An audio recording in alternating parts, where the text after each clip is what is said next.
Who is there? A woman's voice asked uneasily. It's I, come to see you, answered Raskolnikov, and he walked into the tiny entry. On a broken chair stood a candle, in a battered copper candlestick. It's you, good heavens, cried Sonya weakly, and she stood rooted to the spot. Which is your room? This way, and Raskolnikov, trying not to look at her, hastened in.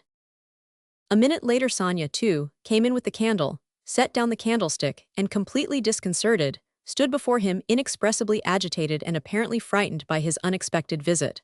The color rushed suddenly to her pale face and tears came into her eyes. She felt sick and ashamed and happy, too. Raskolnikov turned away quickly and sat on a chair by the table. He scanned the room in a rapid glance. It was a large but exceedingly low-pitched room, the only one let by the Kapernamovs, to whose rooms a closed door led in the wall on the left. In the opposite side on the right-hand wall was another door, always kept locked. That led to the next flat, which formed a separate lodging. Sonya's room looked like a barn. It was a very irregular quadrangle, and this gave it a grotesque appearance. A wall with 3 windows looking out onto the canal ran aslant, so that one corner formed a very acute angle, and it was difficult to see in it without very strong light. The other corner was disproportionately obtuse. There was scarcely any furniture in the big room. In the corner on the right was a bedstead, beside it, nearest the door, a chair. A plain deal table covered by a blue cloth stood against the same wall, close to the door into the other flat. 2 rush-bottomed chairs stood by the table. On the opposite wall near the acute angle stood a small plain wooden chest of drawers looking, as it were, lost in a desert. That was all there was in the room. The yellow, scratched and shabby wallpaper was black in the corners. It must have been damp and full of fumes in the winter. There was every sign of poverty. Even the bedstead had no curtain. Sonya looked in silence at her visitor, who was so attentively and unceremoniously scrutinizing her room, and even began at last to tremble with terror, as though she was standing before her judge and the arbiter of her destinies. "I am late, it's 11, isn't it?" he asked, still not lifting his eyes. "Yes," muttered Sonya. "Oh yes, it is," she added hastily, as though in that lay her means of escape. "My landlady's clock has just struck, I heard it myself." "I've come to you for the last time," Raskolnikov went on gloomily, although this was the first time. "I may perhaps not see you again." "Are you going away?" "I don't know, tomorrow." "Then you are not coming to Katerina Ivanovna tomorrow?" Sonya's voice shook. "I don't know, I shall know tomorrow morning. Never mind that, I've come to say one word." He raised his brooding eyes to her, and suddenly noticed that he was sitting down, while she was all the while standing before him. "Why are you standing? Sit down," he said in a changed voice, gentle and friendly. She sat down. He looked kindly and almost compassionately at her. "How thin you are, what a hand, quite transparent like a dead hand." He took her hand. Sonya smiled faintly.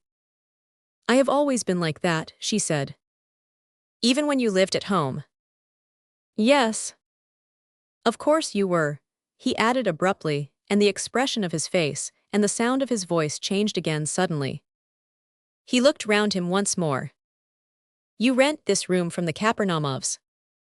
"Yes." "They live there, through that door?" "Yes, they have another room like this." "All in one room?" "Yes." "I should be afraid in your room at night," he observed gloomily. "They are very good people, very kind," answered Sonya, who still seemed bewildered, "and all the furniture, everything is theirs. And they are very kind, and the children, too, often come to see me." "They all stammer, don't they?" "Yes, he stammers and he's lame. And his wife, too. It's not exactly that she stammers, but she can't speak plainly. She is a very kind woman, and he used to be a house serf. And there are 7 children, and it's only the eldest one that stammers and the others are simply ill. But they don't stammer. But where did you hear about them?" she added with some surprise. "Your father told me then. He told me all about you. And how you went out at 6 o'clock and came back at 9, and how Katerina Ivanovna knelt down by your bed." Sonya was confused. "I fancied I saw him today," she whispered hesitatingly. "Whom?" "Father, I was walking in the street, out there at the corner, about 10 o'clock, and he seemed to be walking in front. It looked just like him. I wanted to go to Katerina Ivanovna. You were walking in the streets. Yes, Sonya whispered abruptly, again overcome with confusion and looking down. Katerina Ivanovna used to beat you, I dare say. Oh no, what are you saying? No. Sonya looked at him almost with dismay. You love her then? Love her, of course, said Sonya with plaintive emphasis, and she clasped her hands in distress. Ah, you don't. If you only knew, you see, she is quite like a child. Her mind is quite unhinged, you see, from sorrow, and how clever she used to be, how generous, how kind. Ah, you don't understand, you don't understand. Sonya said this as though in despair, wringing her hands in excitement and distress. Her pale cheeks flushed, there was a look of anguish in her eyes. It was clear that she was stirred to the very depths, that she was longing to speak, to champion, to express something. A sort of insatiable compassion, if one may so express it, was reflected in every feature of her face. Beat me? How can you? Good heavens, beat me. And if she did beat me, what then? What of it? You know nothing, nothing about it. She is so unhappy. Ah, how unhappy, and ill. She is seeking righteousness, she is pure. She has such faith that there must be righteousness everywhere and she expects it. And if you were to torture her, she wouldn't do wrong. She doesn't see that it's impossible for people to be righteous and she is angry at it. Like a child, she is good. And what will happen to you? Sonya looked at him inquiringly. They are left on your hands, you see. They were all on your hands before, though, and your father came to you to beg for drink. Well, how will it be now? I don't know, Sonya articulated mournfully. Will they stay there? I don't know. They are in debt for the lodging, but the landlady, I hear, said today that she wanted to get rid of them, and Katerina Ivanovna says that she won't stay another minute. How is it she is so bold? She relies upon you. Oh no, don't talk like that. We are one, we live like one. Sonya was agitated again and even angry, as though a canary or some other little bird were to be angry. And what could she do? What could she do? She persisted, getting hot and excited. And how she cried today. Her mind is unhinged, haven't you noticed it? At one minute she is worrying like a child that everything should be right tomorrow, the lunch and all that. Then she is wringing her hands, spitting blood, weeping, and all at once she will begin knocking her head against the wall in despair. Then she will be comforted again. She builds all her hopes on you. She says that you will help her now and that she will borrow a little money somewhere and go to her native town with me and set up a boarding school for the daughters of gentlemen and take me to superintend it, and we will begin a new splendid life. And she kisses and hugs me, comforts me, and you know she has such faith in her fancies. One can't contradict her. And all the day long she has been washing, cleaning, mending. She dragged the wash tub into the room with her feeble hands and sank on the bed, gasping for breath. We went this morning to the shops to buy shoes for Polenka and Lida, for theirs are quite worn out. Only the money we'd reckoned wasn't enough, not nearly enough. And she picked out such dear little boots, for she has taste, you do know. And there in the shop she burst out crying before the shopman because she hadn't enough. Ah, it was sad to see her. Well, after that I can understand your living like this, Raskolnikov said with a bitter smile. And aren't you sorry for them? Aren't you sorry? Sonya flew at him again. Why, I know you gave your last penny yourself, though you'd seen nothing of it, and if you'd seen everything, oh dear. And how often I've brought her to tears. Only last week. Yes, only a week before his death, I was cruel, and how often I've done it. Ah, I've been wretched at the thought of it all day. Sonya wrung her hands, as she spoke at the pain of remembering it. You were cruel. Yes, I went to see them, she went on, weeping, and father said, read me something, Sonya, my head aches, read to me, here's a book. He had a book he had got from Andrei Semyonovich Lebeziatnikov, he lives there, he always used to get hold of such funny books. And I said, I can't stay, as I didn't want to read, and I'd gone in chiefly to show Katerina Ivanovna some collars. Lizaveta the peddler sold me some collars and cuffs, cheap, pretty, new, embroidered ones. Katerina Ivanovna liked them very much, she put them on and looked at herself in the glass and was delighted with them. Make me a present of them, Sonya, she said, please do. Please do, she said, she wanted them so much. And when could she wear them? They just reminded her of her old happy days. She looked at herself in the glass, admired herself, and she has no clothes at all, no things of her own, hasn't had all these years. And she never asks anyone for anything, she is proud, she'd sooner give away everything. And these she asked for, she liked them so much. And I was sorry to give them. What use are they to you, Katerina Ivanovna? I spoke like that to her, I ought not to have said that, she gave me such a look. and she was so grieved at my refusing her, and it was so sad to see, and she was not grieved for the collars but for my refusing. I saw that. Ah, if only I could bring it all back, change it, take back those words. Ah, if but it's nothing to you. Did you know Lizaveta, the peddler? Yes, did you know her? Sonya asked with some surprise. Katerina Ivanovna is in consumption, rapid consumption. She will soon die, said Raskolnikov after a pause, without answering her question. Oh no, no, no. And Sonya unconsciously clutched both his hands, as though imploring that she should not. But it will be better if she does die. No, not better, not at all better, Sonya unconsciously repeated in dismay. And the children, what can you do except take them to live with you? Oh, I don't know, cried Sonya, almost in despair, and she put her hands to her head. It was evident that that idea had very often occurred to her before, and he had only roused it again. And what if even now, while Katerina Ivanovna is alive, you get ill and are taken to the hospital, what will happen then? He persisted pitilessly. How can you? That cannot be. And Sonya's face worked with awful terror. Cannot be, Raskolnikov went on with a harsh smile. You are not insured against it, are you? What will happen to them then? They will be in the street, all of them. She will cough and beg and knock her head against some wall as she did today, and the children will cry. Then she will fall down, be taken to the police station, and to the hospital. She will die, and the children. Oh, number, God will not let it be, broke at last from Sonya's overburdened bosom. She listened, looking imploringly at him, clasping her hands in dumb entreaty, as though it all depended upon him. Raskolnikov got up and began to walk about the room. A minute passed. Sonya was standing with her hands and her head hanging in terrible dejection. And can't you save, put by for a rainy day? He asked, stopping suddenly before her. No, whispered Sonya. Of course not, have you tried? He added almost ironically. Yes. And it didn't come off, of course not, no need to ask. And again he paced the room. Another minute passed. You don't get money every day. Sonya was more confused than ever, and color rushed into her face again. No, she whispered with a painful effort. It will be the same with Polenka, no doubt, he said suddenly. No, no, it can't be, no. Sonya cried aloud in desperation, as though she had been stabbed. God would not allow anything so awful. He lets others come to it. No, no, God will protect her, God, she repeated beside herself. But perhaps there is no God at all, Raskolnikov answered with a sort of malignance, laughed and looked at her. Sonya's face suddenly changed, a tremor passed over it.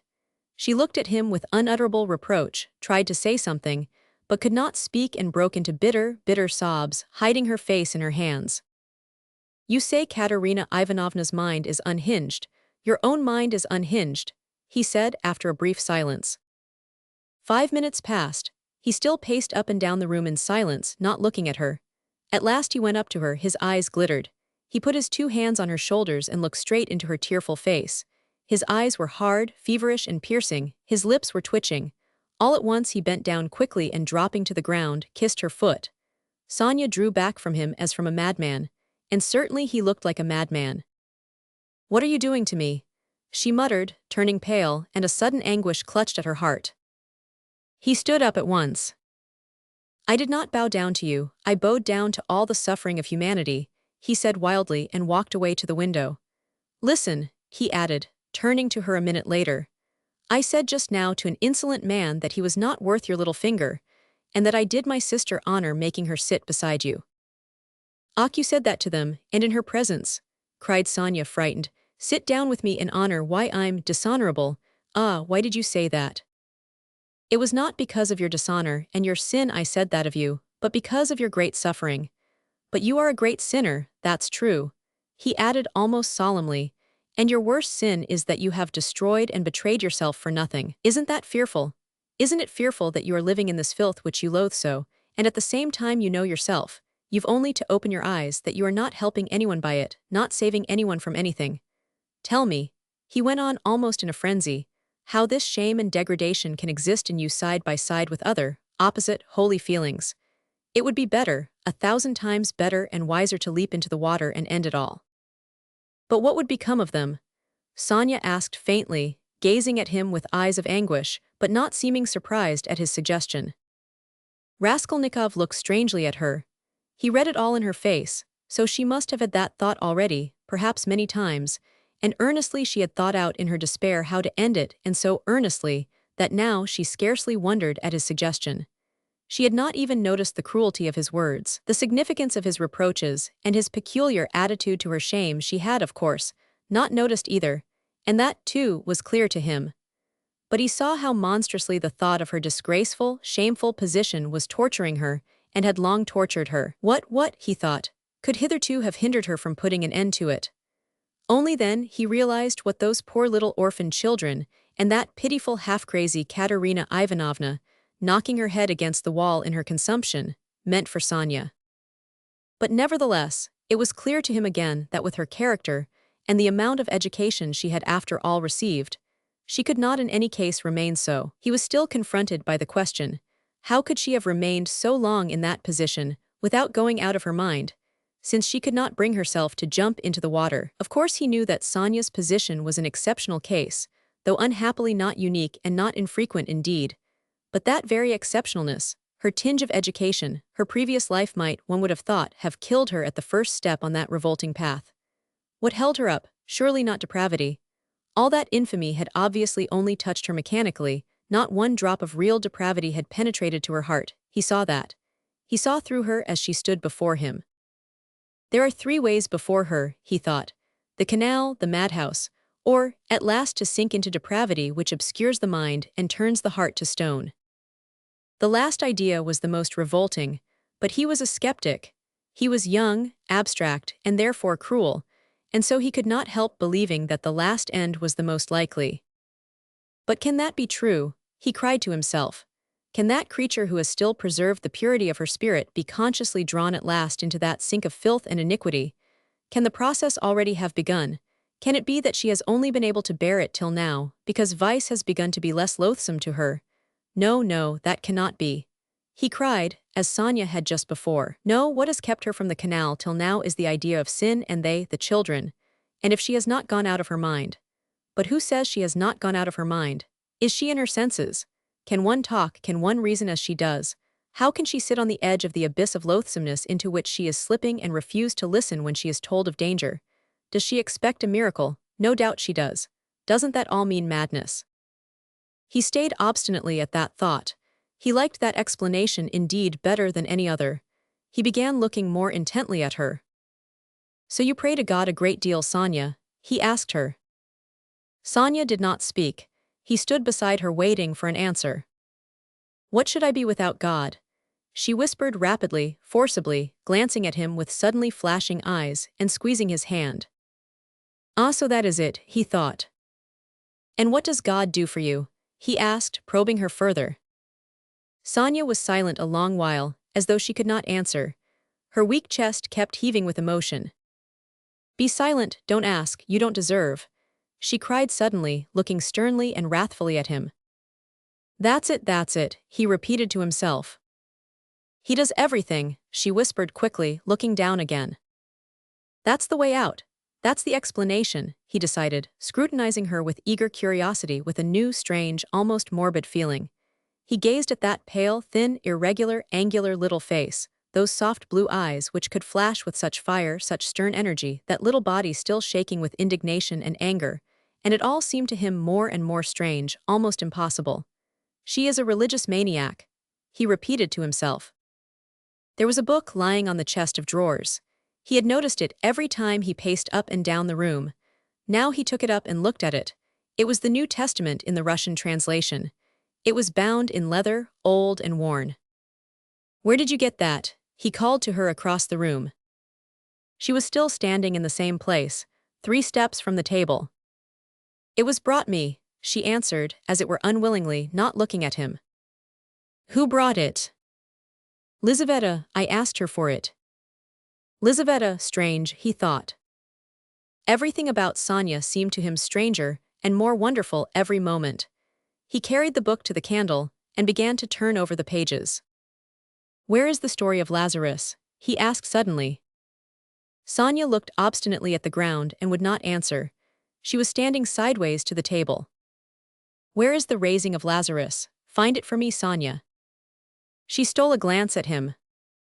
You are not looking in the right place. It's in the fourth gospel, she whispered sternly without looking at him. Find it and read it to me, he said.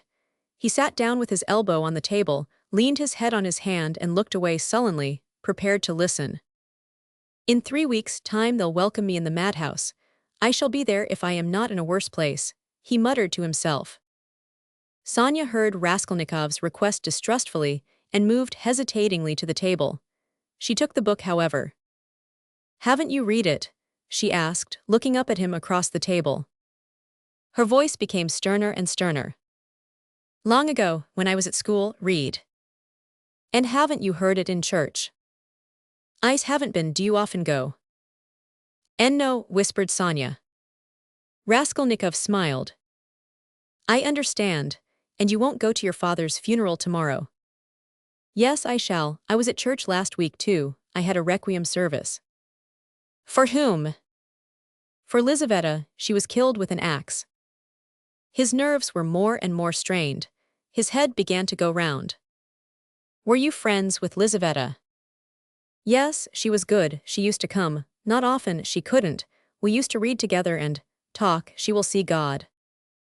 The last phrase sounded strange in his ears. And here was something new again.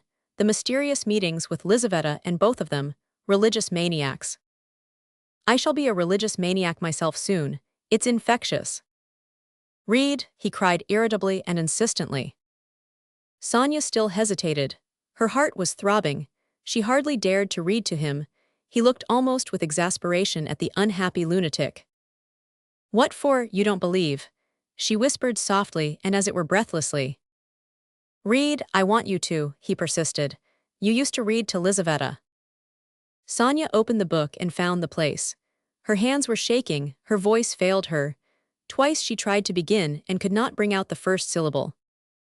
Now a certain man was sick named Lazarus of Bethany. She forced herself at last to read, but at the third word her voice broke like an overstrained string. There was a catch in her breath. Raskolnikov saw in part why Sonya could not bring herself to read to him, and the more he saw this, the more roughly and irritably he insisted on her doing so. He understood only too well how painful it was for her to betray and unveil all that was her own. He understood that these feelings really were her secret treasure, which she had kept perhaps for years, perhaps from childhood, while she lived with an unhappy father and a distracted stepmother crazed by grief, in the midst of starving children and unseemly abuse and reproaches. But at the same time he knew now and knew for certain that, although it filled her with dread and suffering, yet she had a tormenting desire to read and to read to him that he might hear it, and to read now whatever might come of it. He read this in her eyes, he could see it in her intense emotion. She mastered herself, controlled the spasm in her throat, and went on reading the 11th chapter of St. John. She went on to the 19th verse. And many of the Jews came to Martha and Mary, to comfort them concerning their brother. Then Martha, as soon as she heard that Jesus was coming, went and met him, but Mary sat still in the house. Then said Martha unto Jesus, Lord, if thou hadst been here, my brother had not died. But I know that even now whatsoever thou wilt ask of God, God will give it thee. Then she stopped again, with a shamefaced feeling that her voice would quiver and break again. Jesus said unto her, Thy brother shall rise again. Martha saith unto him, I know that he shall rise again in the resurrection, at the last day. Jesus said unto her, I am the resurrection and the life. He that believeth in me, though he were dead, yet shall he live. And whosoever liveth and believeth in me shall never die. Believest thou this? She saith unto him. And drawing a painful breath, Sonya read distinctly and forcibly, as though she were making a public confession of faith. Yea, Lord, I believe that thou art the Christ, the Son of God, which should come into the world. She stopped and looked up quickly at him, but controlling herself went on reading. Raskolnikov sat without moving, his elbows on the table and his eyes turned away. She read to the 32nd verse. Then when Mary was come where Jesus was and saw him, she fell down at his feet, saying unto him, Lord, if thou hadst been here, my brother had not died. When Jesus therefore saw her weeping, and the Jews also weeping which came with her, he groaned in the spirit and was troubled. And said, Where have ye laid him? They said unto him, Lord, come and see. Jesus wept. Then said the Jews, Behold how he loved him. And some of them said, Could not this man which opened the eyes of the blind have caused that even this man should not have died? Raskolnikov turned and looked at her with emotion. Yes, he had known it. She was trembling in a real physical fever. He had expected it. She was getting near the story of the greatest miracle, and a feeling of immense triumph came over her. Her voice rang out like a bell. Triumph and joy gave it power. The lines danced before her eyes, but she knew what she was reading by heart. At the last verse, Could not this man which opened the eyes of the blind?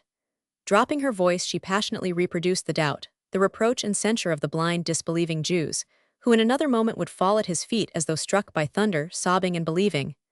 And he too, is blinded and unbelieving. He too will hear, he too will believe, yes, yes. At once now was what she was dreaming, and she was quivering with happy anticipation.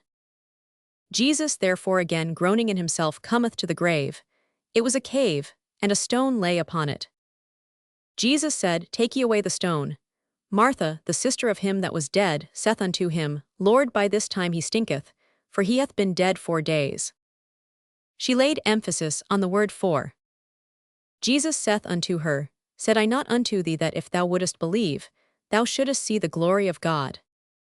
Then they took away the stone from the place where the dead was laid. And Jesus lifted up his eyes and said, Father, I thank thee that thou hast heard me. And I knew that thou hearest me always, but because of the people which stand by I said it, that they may believe that thou hast sent me. And when he thus had spoken, he cried with a loud voice, Lazarus, come forth. And he that was dead came forth. She read loudly, cold and trembling with ecstasy, as though she were seeing it before her eyes. Bound hand and foot with grave clothes, and his face was bound about with a napkin. Jesus saith unto them, Loose him and let him go. Then many of the Jews which came to Mary, and had seen the things which Jesus did, believed on him. She could read no more, closed the book, and got up from her chair quickly. That is all about the raising of Lazarus, she whispered severely and abruptly, and turning away she stood motionless, not daring to raise her eyes to him. She still trembled feverishly. The candle end was flickering out in the battered candlestick, dimly lighting up in the poverty-stricken room the murderer and the harlot who had so strangely been reading together the eternal book. 5 minutes or more passed. I came to speak of something, Raskolnikov said aloud, frowning. He got up and went to Sonya. She lifted her eyes to him in silence. His face was particularly stern, and there was a sort of savage determination in it. I have abandoned my family today, he said. My mother and sister, I am not going to see them. I've broken with them completely. What for? Asked Sonya, amazed. Her recent meeting with his mother and sister had left a great impression which she could not analyze. She heard his news almost with horror. I have only you now, he added. Let us go together. I've come to you, we are both accursed, let us go our way together. His eyes glittered as though he were mad. Sonya thought in her turn. Go where? She asked in alarm, and she involuntarily stepped back. How do I know? I only know it's the same road, I know that and nothing more, it's the same goal. She looked at him and understood nothing. She knew only that he was terribly, infinitely unhappy. No one of them will understand if you tell them, but I have understood. I need you, that is why I have come to you. I don't understand, whispered Sonya. You'll understand later. Haven't you done the same? You too have transgressed, have had the strength to transgress. You have laid hands on yourself, you have destroyed a life. Your own, it's all the same. You might have lived in spirit and understanding, but you'll end in the hay market. But you won't be able to stand it, and if you remain alone you'll go out of your mind like me.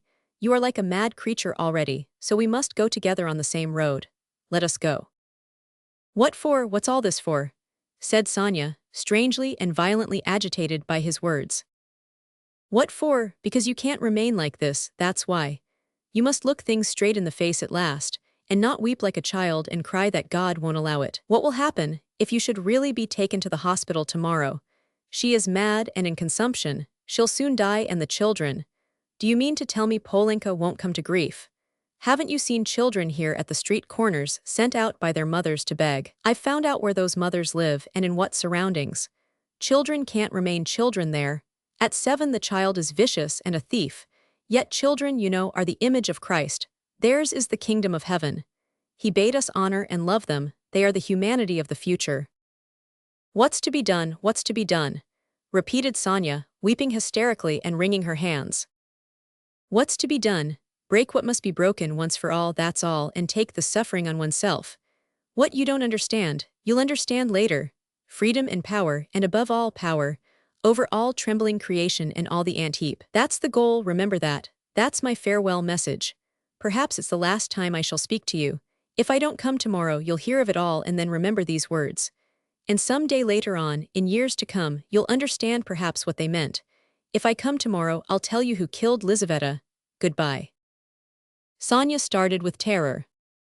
Why do you know who killed her? She asked, chilled with horror, looking wildly at him. I know and will tell. You, only you, I have chosen you out. I'm not coming to you to ask forgiveness but simply to tell you. I chose you out long ago to hear this when your father talked of you and when Lizaveta was alive I thought of it. Goodbye, don't shake hands, tomorrow. He went out.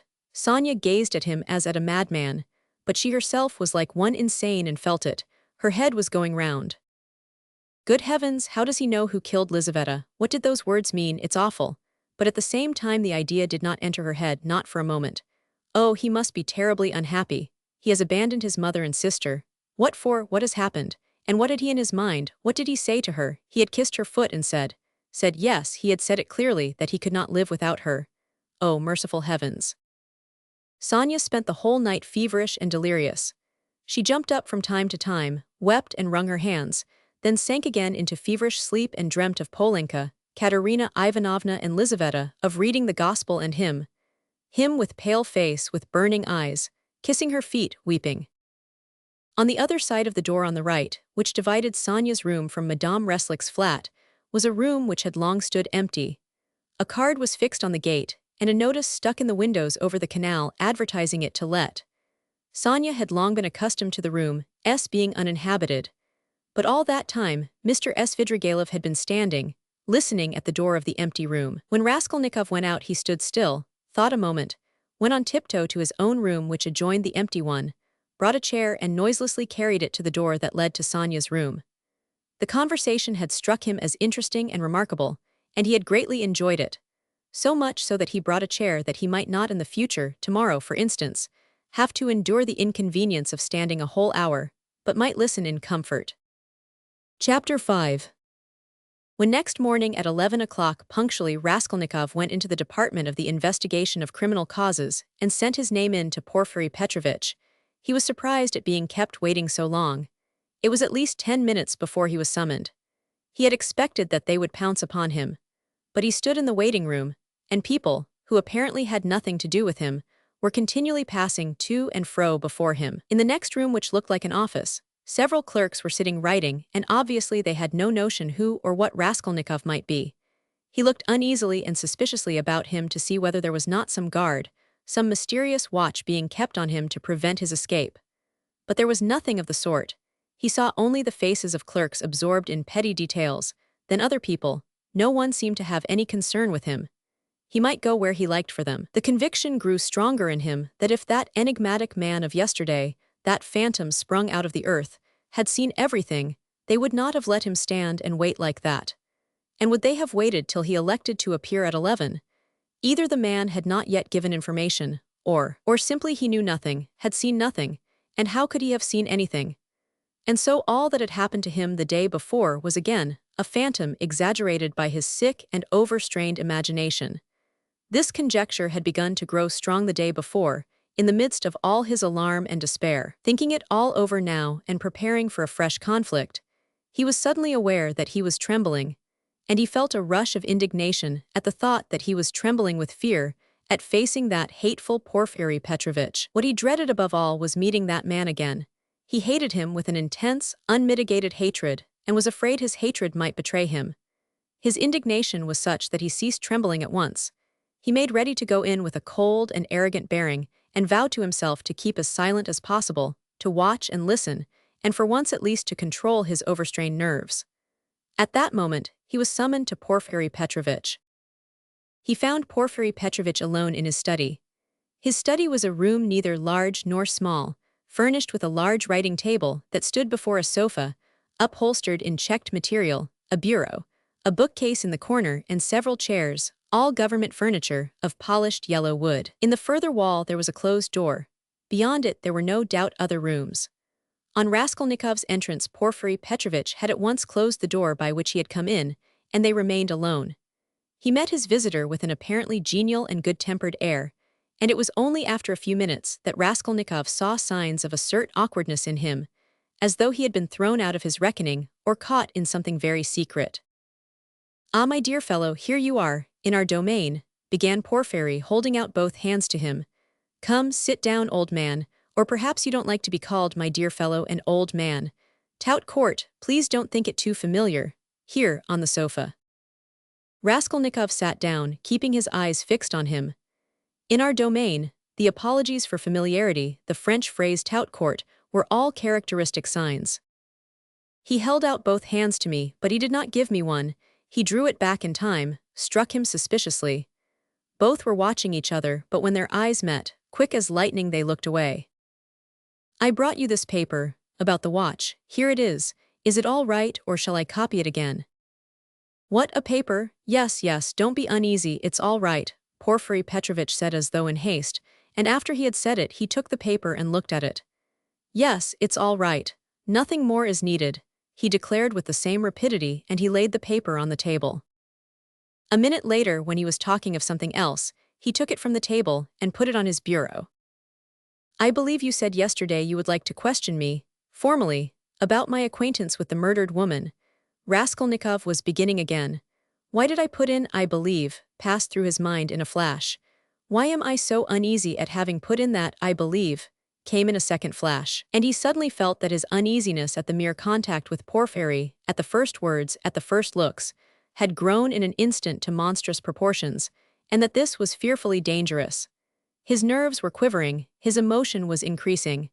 It's bad, I shall say too much again." Yes.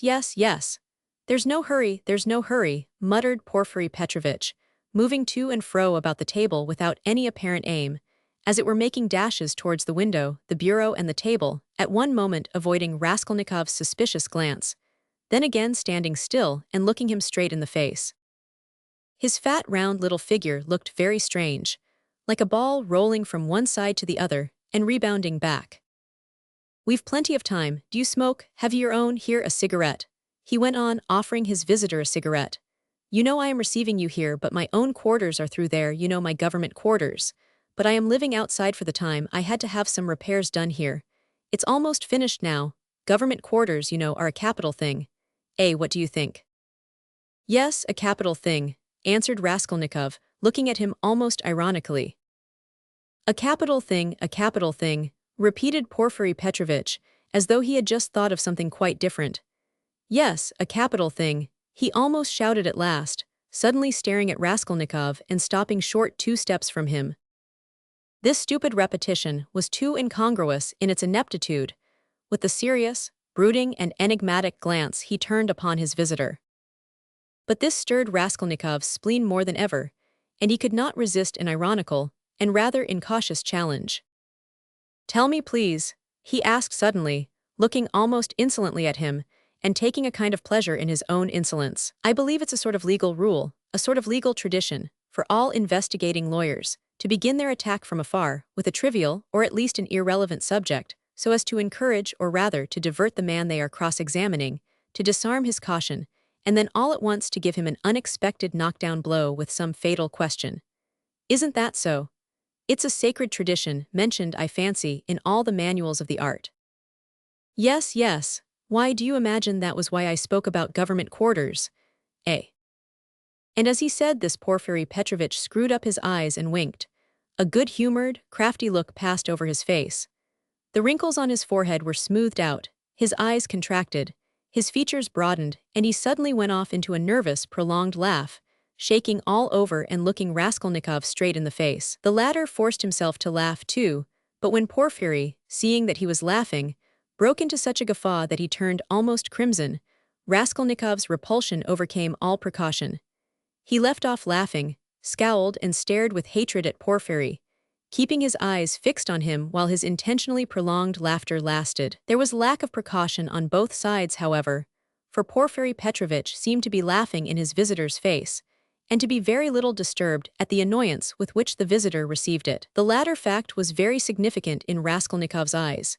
He saw that Porfiry Petrovich had not been embarrassed just before either, but that he, Raskolnikov, had perhaps fallen into a trap, that there must be something, some motive here unknown to him, that perhaps everything was in readiness and in another moment would break upon him. He went straight to the point at once, rose from his seat and took his cap. Porfiry Petrovich, he began resolutely, though with considerable irritation, yesterday you expressed a desire that I should come to you for some inquiries. He laid special stress on the word inquiries.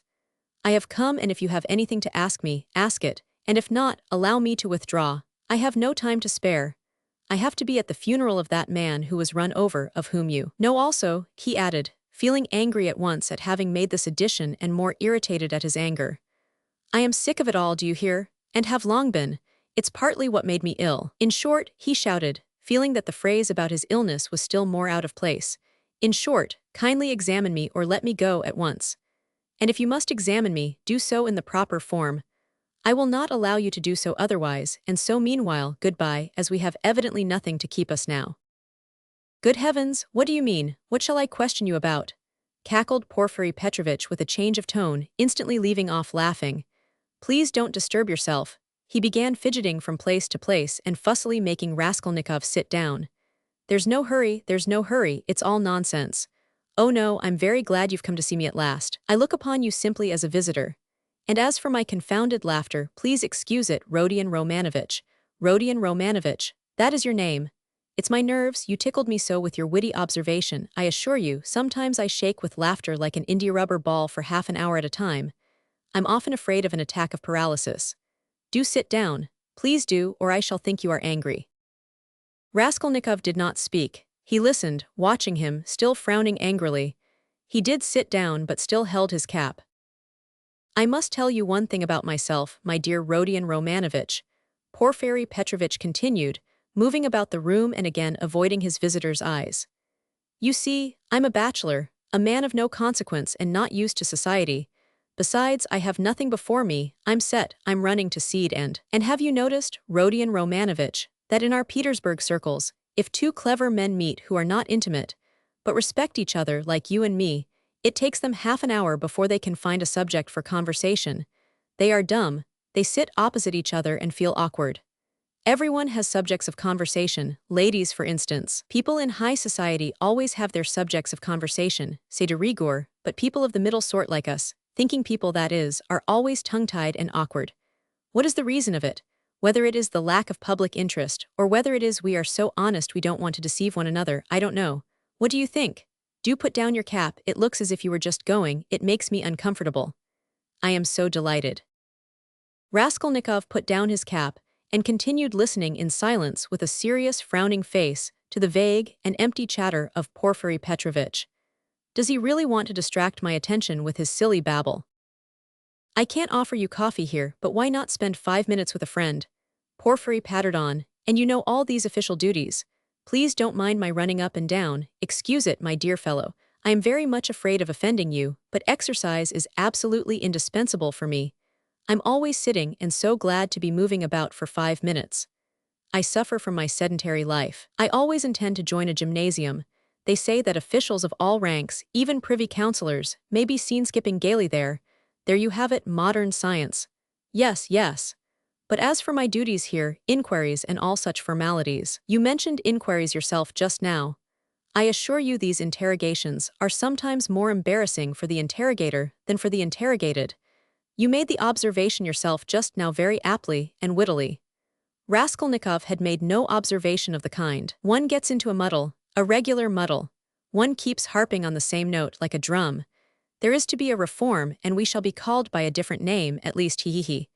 And as for our legal tradition, as you so wittily called it, I thoroughly agree with you. Every prisoner on trial, even the rudest peasant, knows that they begin by disarming him with irrelevant questions, as you so happily put it, and then deal him a knockdown blow, he. Your felicitous comparison, he. So you really imagine that I meant by government quarters. He, you are an ironical person. Come, I won't go on. Ah, by the way, yes, one word leads to another. You spoke of formality just now, apropos of the inquiry, you know. But what's the use of formality? In many cases it's nonsense. Sometimes one has a friendly chat and gets a good deal more out of it. One can always fall back on formality, allow me to assure you. And after all, what does it amount to? An examining lawyer cannot be bounded by formality at every step. The work of investigation is, so to speak, a free art in its own way, he. Porfiry Petrovich took breath a moment. He had simply babbled on, uttering empty phrases, letting slip a few enigmatic words and again reverting to incoherence. He was almost running about the room, moving his fat little legs quicker and quicker, looking at the ground, with his right hand behind his back, while with his left making gesticulations that were extraordinarily incongruous with his words. Raskolnikov suddenly noticed that as he ran about the room, he seemed twice to stop for a moment near the door, as though he were listening. Is he expecting anything?